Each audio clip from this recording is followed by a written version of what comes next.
We've had yet another massacre, this time at a movie theater in Lafayette, Louisiana. I know you oppose greater restrictions on gun control, but what more can the government be doing to make sure that guns are not falling into the hands of people with obvious mental and emotional problems?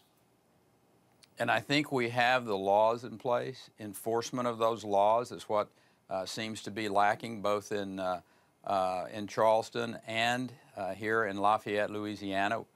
We see individuals who were obviously mentally impacted.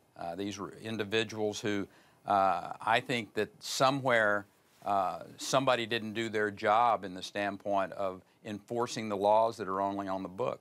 I will suggest to you that these concepts of gun-free zones are a bad idea. I think that you allow the citizens of this country who have been appropriately trained, appropriately backgrounded, know how to handle and use firearms to carry them. I don't know that a law would have kept a gun out of the hand of the shooter in Lafayette, but you seem to be suggesting that a solution to the problem would be to allow patrons in the movie theater to bring guns with them into the movie theater.